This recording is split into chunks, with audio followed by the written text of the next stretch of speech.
خواتین حضرات، infection control society آپ کی صحت کے لیے، آپ کی آگاہی کے لیے، آپ کی فیملی کے مسائل کو حل کرنے کے لیے مضامین آپ کی سماعت کے لیے پیش کرتی ہے۔ ان مضامین سے آپ معلومات حاصل کر کے آپ ڈیلی لائف میں بہتری لا سکتے ہیں اور ان مسائل سے بچ سکتے ہیں جو کہ خطرناک بھی ہوتے ہیں اور آپ کے معاشی کنڈیشن پہ بھی اثر انداز ہو سکتے ہیں۔ انفینٹ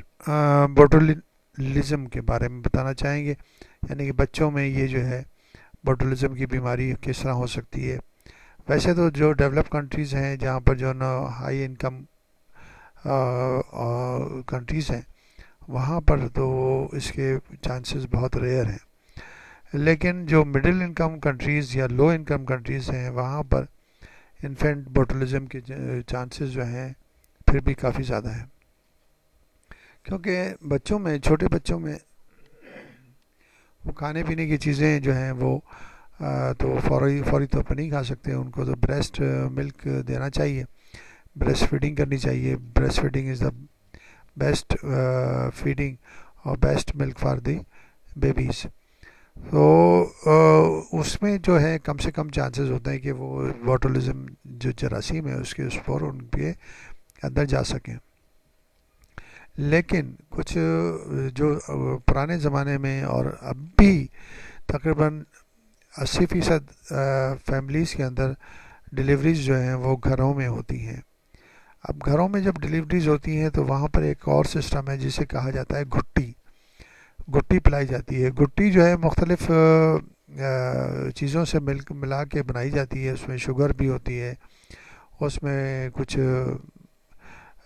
ڈرائی فروٹس بھی ہو سکتے ہیں۔ اس قسم کی چیزیں جو ہے استعمال کی جاتی ہیں اور اس کو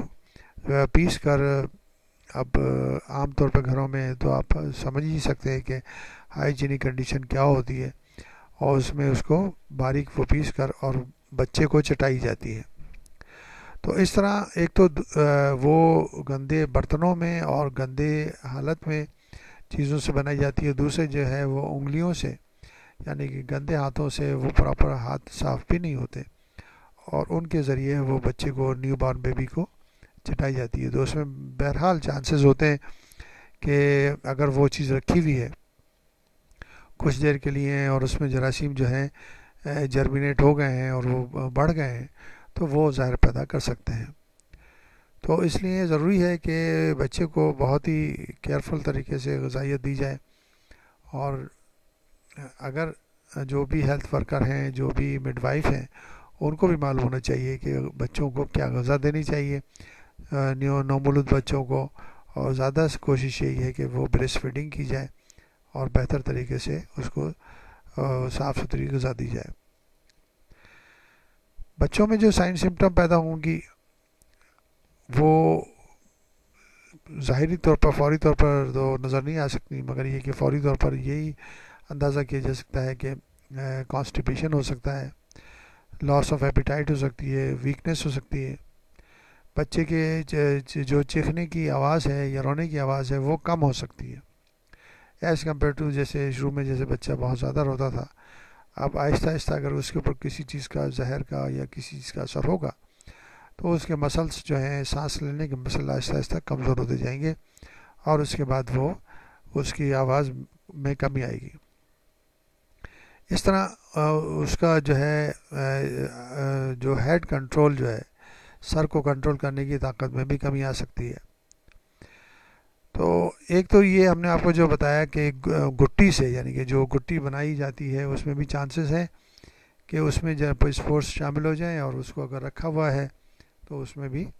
اسپور شامل ہو کے اور جرمینیٹ ہو کے وہ زہر پیدا کر سکتے ہیں، اور وہ ٹاکسن پیدا کر سکتے ہیں، زہر پیدا کر سکتے ہیں۔ اس کے علاوہ جو ہے عام طور پر بچوں کو شہد بھی چٹایا جاتا ہے، اور شہد کے اندر بھی دیکھا یہ گیا ہے کہ بعض شہد میں، یعنی کہ ہنی میں بوٹولزم کے اسپورس ہوتے ہیں، اور وہ اسپورس جو ہے وہ زہر پیدا کر کے مسائل پیدا کر سکتے ہیں۔ تو اس طرح را ہنی، یعنی کہ جو